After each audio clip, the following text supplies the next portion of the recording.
Նախ ի սկզբանե նշեմ, որ այն մարդիկ, ովքեր խոսում են պատվաստումների այս անփույթ անգրագետ իրավիճակի մասին, ոչ թե դեմ են պատվաստումներին կամ հակապատվաստումային քարոզ են իրականացնում, այլ դեմ են կառավարության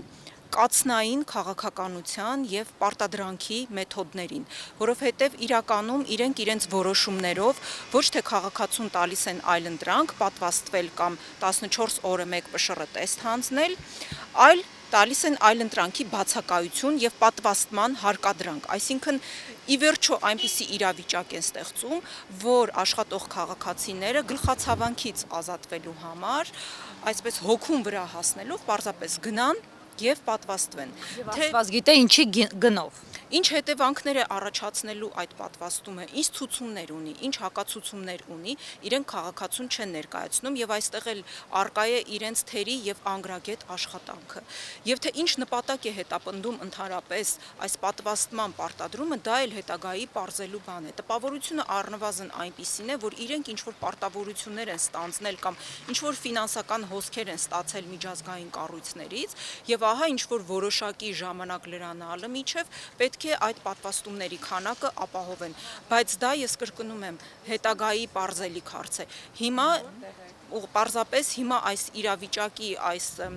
արկա իրավիճակի մասին եմ ես խոսում, որովհետև քաղաքացիները, աշխատող քաղաքացիները իրենք են փաստի առաջ կանգնել եւ պարզապես չգիտեն ինչ անել, որովհետև կան մարդիկ, ովքեր վստահ չեն, որ պատվաստումը ամենաարդյունավետ միջոցն է եւ չեն ցանկանում պատվաստվել, բայց Մենք փոքրիկ հանրապետություն ենք եւ հարաբերությունների ժողովուրդ ենք։ Մենք միմյանց փոխանցում ենք ինֆորմացիաներ, օրինակ պատվաստված անձանց մահվան դեպքերի կամ ծանր վիճակում հայտնվելու։ Եվ սա բնականաբար հասարակության մոտ մի շարք հարցեր է առաջացնում, իսկ ով է պատասխանում նրանց, ով է սպառիչ պատասխան։ այդ ամենը գալիս է նրանից, որ կառավարությունը ճիշտ քարոզչական աշխատանք չի իրականացնում։ Մարդկանց հանրամատչելի ձևով չեն բացատրում, թե պատվաստումը օրինակ ինչով է լավ եւ ինչով այլընտրանք չունի կորոնավիրուսի դեմ պայքարում։ Ես ցանկանում եմ նշել, որ պատվաստումները ընդհանրապես ամբողջ աշխարհում մինչև հիմա արկա ամենաարդյունավետ միջոցն են եղել վարակների դեմ պայքարում, բայց կորոնավիրուսի դեպքում բազմաթիվ հարցեր կան, քանի որ նաև վարակը ինքն էլ է նոր, մարդիկ այդ հարցերի պատասխանը չեն ստանում եւ կառավարությունը այս աշխատանքներում թերանում է ու այս իր թերացած աշխատանքի ծարաբեռնվածությունը դնում է քաղաքացու ուսերին եւ արդեն անցնում է վարչական մեթոդներին, կացնային մեթոդներին ու տուգանքներին եւ սա առավել զավեշտալի է այն իրավիճակում, որ տուգանքների մատերիալ են դարձնում քաղաքացուն այն իշխանությունները, ովքեր իշխանության են եկել, քաղաքացին տուգանքի մատերիալ չէ, կարգախոսով։ Հասկանում եք, ինչ իրավիճակում ենք մենք գտնվում։ Այսպիսի համատարած ու անտրամաբանական տուգանքներ էին իրականացնում նաև դիմակների կրման ժամանակ։ Հիշում եք, քաղաքացիները փողոցում մի վայրկյան անգամ եթե դիմակը իջեցնում էին, ոստիկաններին պարզապես լցրել էին փողոցները, ուրիշ էլ բան ու գործ չունեին, հանցագործություն չէր իրականացվում մեր երկրում, չէին կանխում, պետք է քաղաքացիներին բռնեին եւ տուգանեին։ Ծեծով, բռնի ուժով, ասֆալտներին փռելով քաղաքացի։ Հիմա տրամաբանական հարց է առաջանում, եթե իրականում դիմակները իրոք արդյունավետ էին համավարակի պայքարի դեմ, ապա հիմա ինչու չեն պարտադրում, որպիսի դիմակներ կրեն։ Այսինքն եթե այն ժամանակ փակ միջավայրում, ոչ փակ միջավայրում պարտադիր էր դիմակ կրելը ու դրա համար տուգանում էին, ապա հիմա ինչու չեն տուգանում։ Ես չեմ ասում, որ հիմա էլ պետք է տուգանեն։ Ես այստեղ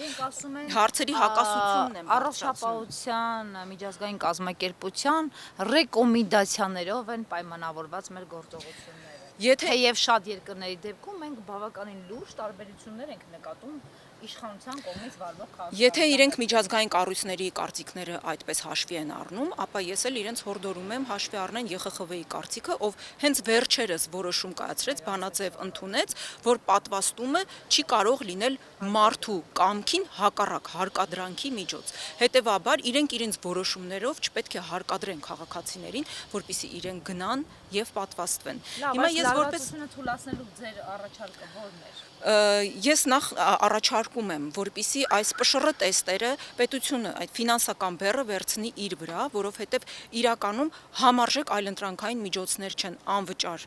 պատվաստումը եւ վճարովի ՊՇՌ տեստ հանձնելը։ Հետևաբար, եթե դուք քաղաքացուն առաջարկում ես այլընտրանք, պետք է նաեւ համարժեք լինի, երկուսն էլ լինեն անվճար ու այդ ֆինանսական բեռը պետությունը ինքը իր վրա վերցնի։ Սա մեկ։ Երկրորդ, եթե պատվաստման նպատակը հակամարմիններ առաջացնելն է մարդու օրգանիզմում, ապա ինչու կովիդով հիվանդացած մարդը, ով բնական ճանապարհով արդեն իսկ ձեռք է բերել հակամարմիններ եւ ըստ որոշ մասնագետների այդ հակամարմինները մի քանի անգամ ավելի բարձր են եւ ավելի արդյունավետ են, քան պատվաստման դեպքում առաջացած հակամարմինները, ապա ինչու քաղաքացին պետք է գնա եւ պատվաստվի։ Հետևաբար կարելի է նաեւ որոշում կայացնել եւ հնարավորություն տալ, որ քաղաքացին օրինակ հանձնի արյան անալիզ, պարզի, եթե ունի բնական ճանապարհով ձեռք բերված հակամարմին, ապա պարզապես ազատվի պատվաստվելու կամ 14 օրը մեկ ՊՇՌ տեստ հանձնելու այդ պարտադրանքից։ Առողջապահության նախարարությունը չգիտես ինչու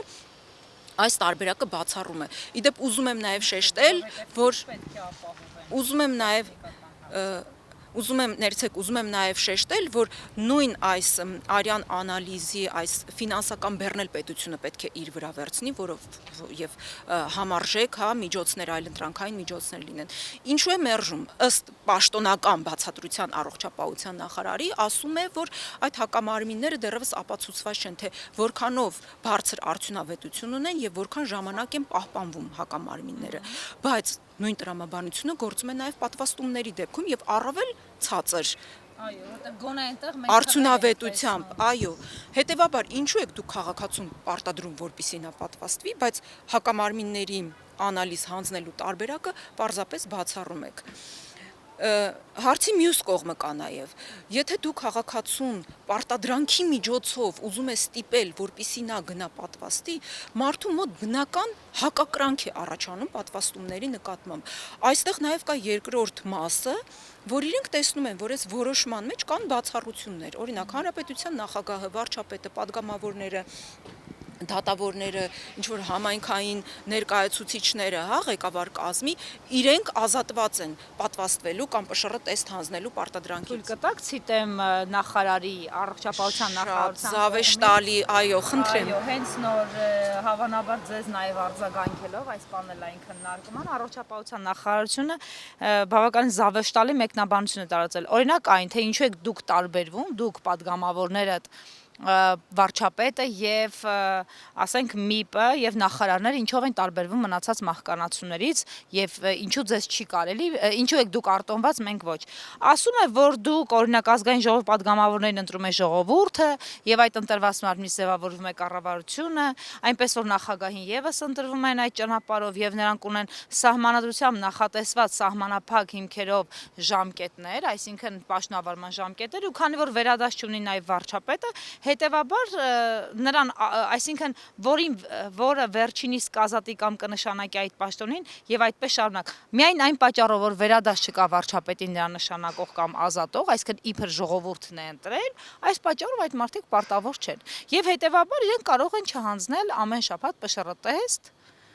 եւ սրանով արդարացնում են նախարարությունը։ Այսինքն իրենք իրենց այս հայտարարությունով ապացուցում են, որ պատվաստումը կամ ՊՇՌ տեստ հանձնելը ոչ թե կամավորության սկզբունքով է իրականացվում, այլ հարկադրանքի եւ պարտադրանքի միջոց։ Պարզապես չկա այն վերադասը իրենց համար կամ օրինակ падգամավորների դեպքում, որ կպարտադրի, որպեսզի մարդը գնա պատվաստվի կամ ՊՇՌ տեստ հանձնի։ Իրենք իրենց հայտարարությամբ ապացուցել են իրենց որոշման աբսուրդայնությունը եւ հարկադրանքի այդ էլեմենտները, հասկանում եք, ինչու՞մն է խոսքը։ Սա զուտ տեխնիկական աշխատանք է, որովհետև եթե այդքան իրենք մտածում էին հանրային առողջության մասին, առաջին հերթին Ալեն Սիմոնյանը առանց դիմակի չէր շրջի ազգային ժողովում եւ ընդհանրապես բոլորը։ Եվ իրենք պարտավորված նաև կհանձնեն։ Գիտեք, պետական պաշտոնյաների պատվաստման այդ արշավը շատ լավ քարոզչական միջոց նաև կարող էր լինել, այսինքն իրենք իրենց օրինակով ծառայեն, հանրությանը ներկայացնեին, որ այո, պատվաստումը շատ լավ բան է, տեսեք, առաջինը մենք ենք գնում, մենք ենք պատվաստվում, հետևաբար հետևեք մեր օրինակին, գնացեք եւ պատվաստվեք, բայց իրենք լրիվ հակառակ քաղաքականությունն են իրականացնում եւ այստեղ է որ քաղաքացիների մոտ իրոք կասկած է առաջանում, հետևաբար այդքան էլ լավ բան չէ կարծես, հա, պատվաստումը, որ այսպիսի ինչ որ բացառություններ են իրենք մտցրել։ Եվ հետո նայեք, այստեղ իրենք գործատուների շատ վատ վիճակի մեջ են դնում։ Այսինքն այդ հսկող մարմնի պատժող, հսկող, աշխատանքից ազատող, կոնֆլիկտային վիճակ ստեղծող այդ մարմնի դերակատարումը իրենք ստանձնել են գործատուին։ Ինչու պետք է գործատուն դիցուկ շատ լավ աշխատող է Պետության վերահսկող եւ ֆունկցիան անփոխարինելի է։ Ինչու պետք է ինքը իր աշխատողին, որը սահմանադրական իրավունք ունի ընտրելու պատվաստվել կամ չպատվաստվել, իրեն պետք է հեռացնի աշխատանքից չպատվաստվելու համար։ Ինչու եք դուք գործատուի եւ աշխատողի միջև այսպիսի կոնֆլիկտային հարաբերություններ ստեղծում։ Ես ձեզ վստահեցնում եմ, որ այս որոշումից հետո դատարանները պարզապես լցվելու են հայցերով ոչ միայն աշխատողների կողմից, այլև գործատուների կողմից, որովհետև գործատուները իրենք իսկ կանգնել են խնդրի առաջ։ Իդեպ լրագրողական շրջանում այսպես ըստ Փաշինյանի լեզվամտածողության օդում շրջանառվող լուրեր կան, որ շատ աշխատակիցներ հանուն նրա, որ իրենց ղեկավարի վրա ծանր ճնշում չգործադրվի, գալիս են պայմանավորվածության, ժամանակավորապես դադարեցնում են իրենց աշխատանքային գործունեությունը փաստաթղթավորմամբ։ Այսինքն սա կոռուպցիոն ռիսկ է մեծ հաշվով, որքանով է ճիշտ կամ սխալ ես չեմ կարող պնդումներ անել, բայց այսպիսի տեղեկատվություն կա, արդյոք դուք չեք տեսնում այստեղ կոռուպցիոն ռիսկ, հարկերի թաքցնելու հնարավորություն զուտային պատճառով, որ ինչպես դուք եք ասում, շատ ճիշտ ձևակերպեցիք, գործատուին եւ աշխատողին թշնամացրել են եւ գործատուի վրա դրել են պետության վերահսկողության ֆունկցիա։ Առանց այդ էլ սոցիալական վատ պայմաններում գտնվող երկրում այս որոշումը պարզապես կարող է աշխատատեղերի կրճատման շատ լուրջ պատճառ դառնալ։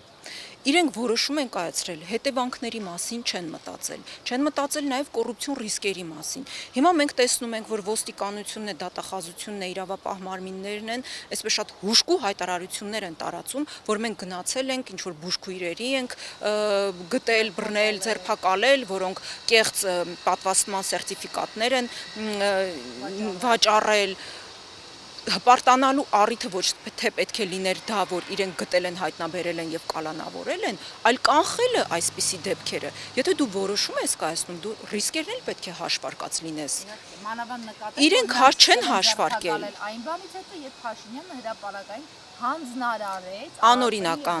անօրինական ձևով, որովհետև Հայաստանի Հանրապետության վարչապետը, իսկ տվյալ դեպքում վարչապետի աթոռը զբաղեցնող անձնավորությունը իրավունք չունի որևէ մեկին հրահանգելու, կալանավորեն, ձերբակալեն եւ այդպիսի ընդհանրապես տոնայնությամբ խոսելու որևէ մեկի հետ։ Իրավունք չունի ինքը գործատուից պահանջելու կամ գերատեսչության ղեկավարներից պահանջելու, իր խոսքերն եմ ասում, որպեսզի գերատեսչությունում չլինի որևէ մեկը, որը պատվաստված չլինի։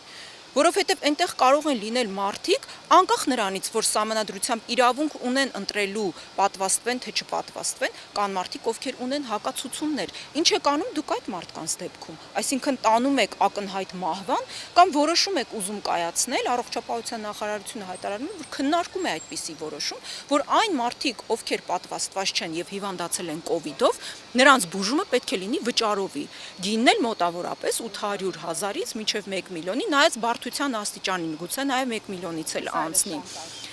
Ակնհայտ շանտաժի ահաբեկման սպառնալիքի մեթոդ է, այսինքն մարդը կամ պետք է ընտրի գնա վարկ վերցնի, օրինակ եթե սոցիալական վատ վիճակում է, վարկ վերցնի իր բուժման համար, կամ պարզապես մահանա, այսինքն պետությունը ձեռքերը լվանում է իր իսկ քաղաքացուց։ Իմիջիայլոց այս պարտադրանքի մեթոդների մասին խոսելուց ես ուզում եմ ասել, ինչու է ընտրել պետությունը պարտադրանքի, հարկադրանքի այս կացնային, տուգանքային մեթոդները, վարչական լծակները, եթե կարող էր շատ ավելի նուրբ, շատ ավելի մարդկային մոտեցում ցուցաբերել եւ խրախուսական միջոցներ իրականացնել։ Օրինակ, ընդհանրապես ընդունված է, որ կորոնավարակի հիմնական թիրախային խավը մեր տարեցներն են։ Կարելի է հանրապետության դեպքում շուրջ 30%-ն է։ Այո, կարելի էր օրինակ այսպիսի մի միջոց մտածել, այդ թատրոնի տոմսեր եւ այլն, հա, որ տալիս են պատվաստվելու դիմաց, դա արդյունավետ չի, դա չի գործում, այսինքն տարեցը օրինակ թատրոն գնալու համար չի գնա եւ չի պատվաստվի, առավել եւս եթե դու պատշաճ քարոզչական աշխատանք չես իրականացրել եւ նրան չես համոզել պատվաստման լավ լինելու